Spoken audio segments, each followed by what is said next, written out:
Le 13h, Ophélie Fontana. Bienvenue à vous à la une de ce journal. Des maraîchers obligés d'arroser. La terre est sèche, conséquence d'un manque de pluie en avril. Les prévisions des jours à venir ne les rassurent pas. Que s'est-il passé au bal de Dampierre? Plusieurs personnes disent avoir été droguées à leur insu. Daniel Velter fera le point sur l'enquête en cours en province de Luxembourg.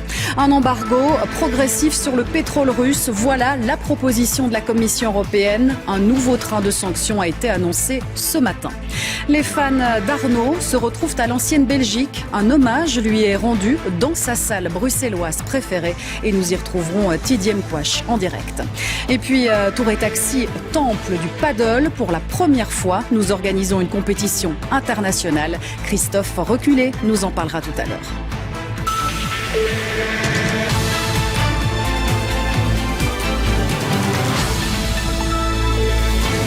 Bonjour, j'espère que vous allez bien. À suivre dans ce journal, un bus installé dans la cour de récré. Les ados peuvent y parler de sexualité. Le projet est original, vous verrez. Le téléphérique de Namur a transporté 160 000 passagers en un an. Bilan positif et l'attraction va se développer. Et puis au Mexique, le train touristique Maya verra-t-il le jour? Les travaux sont à l'arrêt. L'impact environnemental inquiète. Et la sexualité, de manière générale, elle est encore taboue aujourd'hui, surtout chez les jeunes. Alors un projet innovant a été mis en place. Un minibus va à la rencontre des ados dans les cours de récré. Justin Fering de TéléMB s'est rendu dans une école de Colfontaine, dans le Hainaut. Depuis la rentrée de septembre, c'est ce camping-car réaménagé en adobus qui s'installe dans la cour de récréation.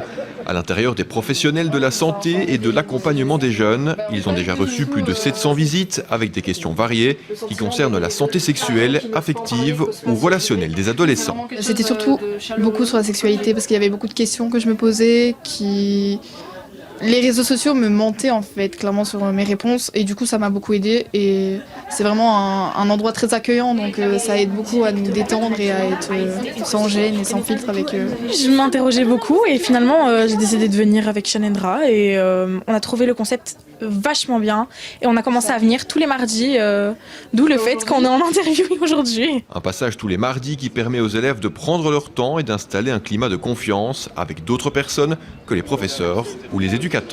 Oui, c'est super important, c'est de venir tous les mardis parce que le jeune peut prendre parfois 4, 5, 6 semaines à tourner autour, à se dire tiens, qu'est-ce qu'ils font, à entendre ses copains en parler, à aller peut-être prendre un flyer sous l'autre, à peut-être faire partie d'une animation et puis se dire maintenant je vais passer le pas et je vais oser aller leur parler de mes problématiques. Ils n'ont pas l'air si méchants que ça, quoi. C'est l'ONG Médecins du Monde qui coordonne l'initiative et qui est partie d'un constat clair. Le taux de grossesse précoce est plus élevé dans le Borinage qu'ailleurs en Belgique. Il y a quelque chose à faire pour ces jeunes et le but n'est pas de réduire le taux de grossesse précoce mais plutôt de donner l'information correcte aux jeunes pour qu'ils aient une vie sexuelle et relationnelle épanouie. Nous on propose généralement toujours des outils, toujours des jeux à travers nos permanences.